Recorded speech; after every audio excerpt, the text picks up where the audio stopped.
All right, guys, so let's start lesson 9.3, solving quadratic equations using square roots. So I'd like you to look actually down at the 4 examples down below. I have these graphs off to the side. We'll take a look at those in a minute. But looking at letters A, B, and C in particular, what do you notice about these equations as opposed to what we've done recently? Okay, so looking at those, you might say, well, we had equals 0, that's the same. We have an x squared term, we have a constant. What's missing is the x term, meaning maybe before we would have something like, and I'm completely making this up, 3x squared plus 9x minus 27 equals 0. We may have had something like that. Well, now this x term here is no longer visible. There's no x term in this problem. There's no x term. By x, I mean it's just a number in x, or just 1 in x. There's no x by itself here. And this one's a little different. We'll get there in a minute. So for these, it's actually a little bit easier on how to solve them. You solve them just by solving equations. Now they call that using square roots, and we'll see why, but you solve it just like normal. And when I say normal, I'm referencing linear equations because we spent so much of this year solving those. So for instance, again, I'm going to make something up. This is not how we would solve this problem completely, but if I gave you this, very similar to the one they're giving us, the only difference is theirs has a squared. I'm just making this up for the moment. If we had 3x minus 27 equals 0, you would go ahead and first step is to add 27 to both sides.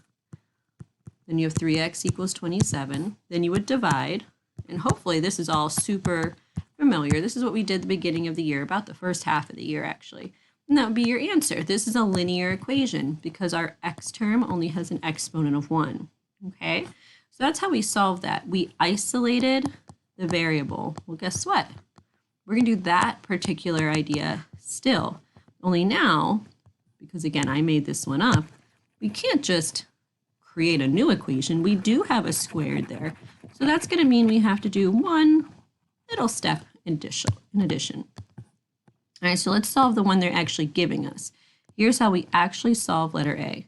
I have 3x squared minus 27 equals 0. I have to isolate the variable. That means I'm trying to get x squared by itself. So the first step is going to be just like before in that sample one I showed you. We're going to add 27 to both sides. So 3x squared equals 27. Then I'm going to divide both sides by 3. So now x squared equals 9. Now this is really the only new step. I want to figure out what x could be so that that number squared equals 9. So the inverse of squaring is to take the square root. So I find that x equals the square root of 9. And I don't want to stop there. I actually want to say what that equals. So I think, well, what is the square root of 9? Well, it could be 3 because 3 times 3 equals 9. But it also could be negative 3, right? Because negative 3 times negative 3 equals 9. So I actually have two answers. My final statement is that x equals 3 and x equals negative 3. Okay? Now let me pull in the picture of the graph here so you can see it. So this is the graph for letter A that I'm looking at right here. And if I look at it, it's a parabola. We're going to talk about how to graph that in chapter 8. But more importantly, look where it's crossing the x-axis. 3, negative 3, and 3. So again, that's why we have to write both answers down, because we're trying to find where it crosses the x-axis, what those x-intercepts are. Okay, those roots. Alrighty, so let's keep rolling. Let's try another one. Same process, okay, which is, I think, in past experience, people really like this because it is so familiar. We are pretty proficient with linear equations, so we know what to do. So I want to get my x squared by itself. So I'm going to go ahead and I'm going to add 10 to both sides. So x squared equals, and now I have 0. So now I'm going to do the inverse operation like we said. So I take the square root of x squared, the square root of 0, and x equals, now the square root of 0, there's only one answer. There's no positive and negative 0. So I only have one answer. And if you look over here at my graph, look, it only hits the graph at one spot, and that is 0. So that's my only answer. Okay, let's try the next one. Move that out of the way. There we go. I'm going to erase some of this just so we can see the problem. It says solve negative 5x squared plus 11 equals 16. So the first step is to subtract 11. Negative 5x squared comes down. That cancels. And here's 5. Just for the reference, a quick note, you guys are so good at solving equations now, but you can see how if you weren't, building upon it would get really, really involved, because now that's a step that you kind of just have to have automatically, or at least remember pretty familiarly.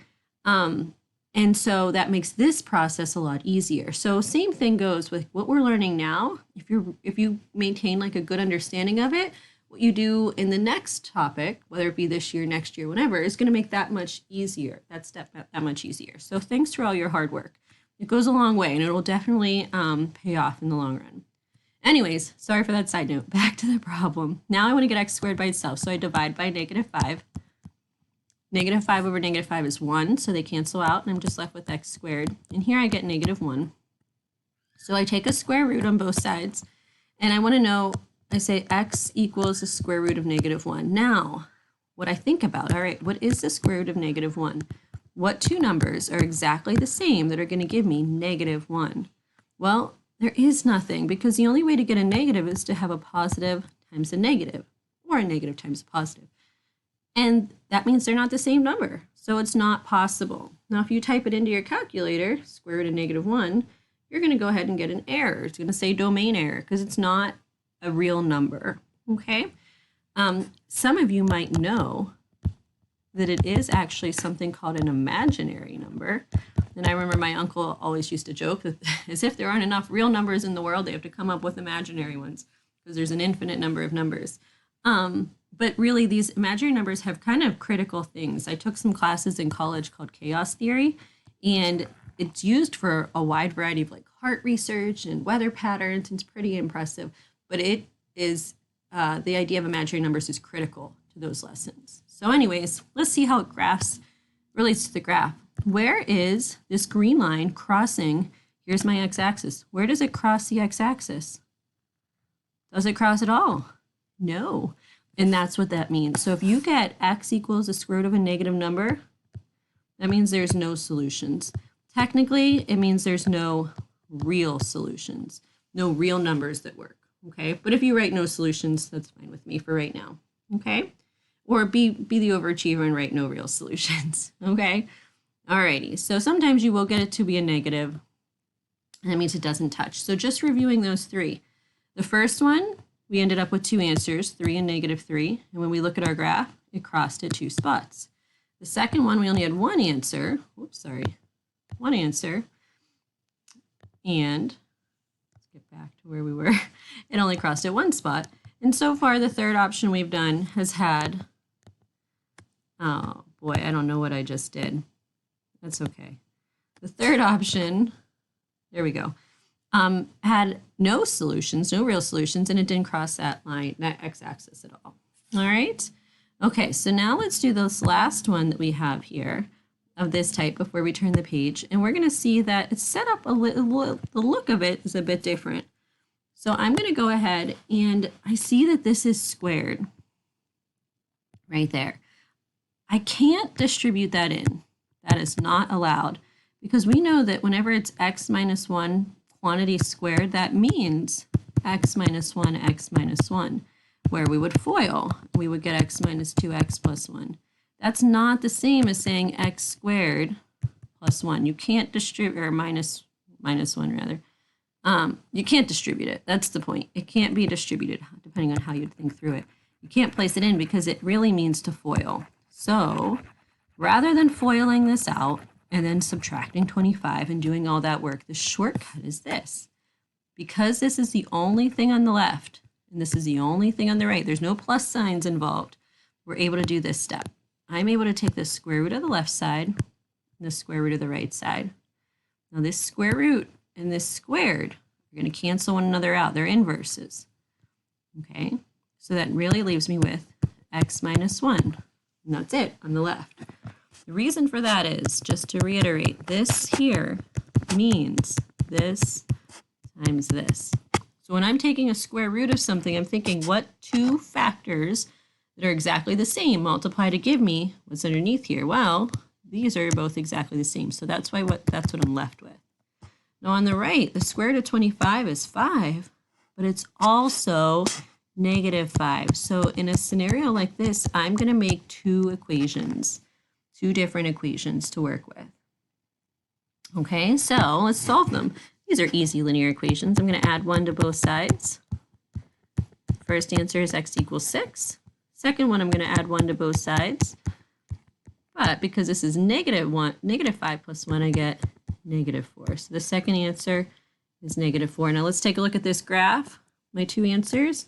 No, I don't really have much room here. Crosses in two places. Look at the two places it crosses at. -4 and 6. So those are my two solutions. So if you have a scenario where you have a quantity squared, you have to look at the positive and negative solution and solve both. All right, let's keep going. We're just going to go through and finish up these 4, and then that will be just practice for you to try. Okay?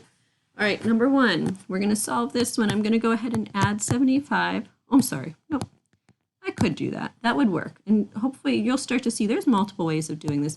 I'm isolating the variable here, so I'm going to divide by -3. X squared equals 25. I take the square root of both sides, so x equals 5, and x also equals -5. Now, I don't have the graphs here, but if you go to Desmos or if you have a graphing calculator, you would see it would cross the x-axis at those 2 points. All right, number 2. Again, they're specifying using square roots, so they want me to solve it just to practice this method. I'm going to add 15 to both sides to get that x squared by itself. I'm isolating the variable. That's what you can think of when it says solve by using square roots. You're thinking, all right, they want me to isolate the variable. All right, 4x squared equals 0. Divide by 4. X squared equals 0. So x, I take the square root of both sides, but x equals 0, and that's my answer. All right, let's try the next one. Now this one, we have this quantity squared idea here, but there's a 4 hanging out front. So actually, the first thing I need to do before I take the square root is get rid of a 4. I can't take the square root. Just like we isolate the variable, we have to isolate that squared term. So now those cancel. And I have x minus 3, quantity squared, equals 9/4. All right, now I'm able to go ahead, take the square root of this side and this side. All right, these cancel out. I have x minus 3 left here. And over here, the square root of 9/4, well, this is the same as the square root of 9 over the square root of 4. Square root of 9 is 3, square root of 4 is 2. So I really have 3/2. But remember, I also have the negative. So x minus 3 also equals -3/2. If you'd rather write this as a decimal, that's 1.5. And this is -1.5. It helps you calculate it in your head better, maybe. All right, I add 3 to both sides. My first answer is x equals 4.5, which is 9/2. The other one, I'm going to add 3 to both sides, and I get x equals 1.5. Okay, and there we have it. Let's do our last one. Just to say here, you could also say x equals 9/2. Same as 4.5. And here you could say x equals 3/2, same as 1.5. All right, my last one for this lesson. I see that only the square parentheses are squared, so I'm able to take the square root. Let's do that in a different color. Take the square root right away. So I have 2x plus 1 equals 6, and then also 2x plus 1 equals -6. I'm going to subtract 1 on both sides. 2x equals 5, divide by 2. Sorry for the little bit of close writing here. I get 5/2 as my first answer, or 2.5. Here I'm going to subtract 1. 2x equals -7, divide by 2. X equals -7/2, or -3.5. Okay? If you would graph those, you would see those are the solutions as well. Great work with this, guys. Take your time. Take it slowly. If you have any troubles, make sure you ask. Thanks. Bye-bye.